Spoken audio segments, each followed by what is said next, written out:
State leaders say they're ready to handle the massive influx of tourists expected to flood the region for the 2026 FIFA World Cup final. But the reality is a ton of preparation and planning needs to happen to fulfill that promise.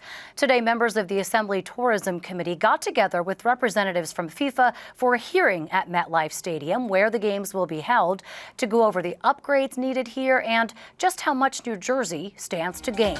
Ted Goldberg reports. This is a massive, massive undertaking.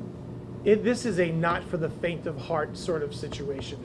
Hosting the World Cup in your backyard takes a ton of planning, especially with an eye-popping number of visitors and viewers to see the World Cup final, which drew 1.5 billion watchers 2 years ago. That is the combined audience of the last 13 Super Bowls. In 2026, the world will be watching us, and FIFA projects 3 billion will have their eyes on this stadium right here in New Jersey. Holding the World Cup final in New Jersey will be a boon to local businesses, including restaurants, shops, hotels, and transportation services, and will increase our tourism revenue. The Assembly's Tourism Committee stopped by the Meadowlands this morning to hear from the leaders responsible for New Jersey's hosting duties, which state officials estimate could bring $2 billion to the region. The home of the Jets and Giants will host 8 World Cup matches, including the final. All those fans need to get in and out, so upgrading transit is top of mind. There is a vision to be prepared for this event, which will be one of the largest events in our generation, in our lifetime. I think the commitment and that understanding, it starts with meetings like this today. New Jersey Transit does a wonderful job, but I would hope that most of our private carriers would be available as well to be participating in this monumental event. Officials are optimistic that the state's transit infrastructure will improve over the next 2 years. This comes despite a rough couple of weeks for NJ Transit with widespread delays and memories of a hectic Super Bowl 10 years ago. We've learned from those mistakes. We have learned a great deal in working with both the stadium team as well as various host committees, and this is the best group we've seen so far. This isn't just a North Jersey problem. Philadelphia is also hosting World Cup games, so people in South Jersey will also need easy ways to get around.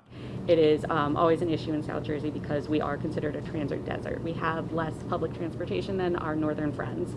So this will be less than optimal for visitors who are coming from internationally and they're looking for public transportation. Assemblyman William Moen says it's too soon to talk specifics, but wants to make sure South Jersey isn't forgotten in this conversation. There are other parts of the state that if we're going to invest in places perhaps like here to support this, that we're also doing that in other places around the state that make that equity there. You might have noticed that throughout the story, not once have I said MetLife Stadium.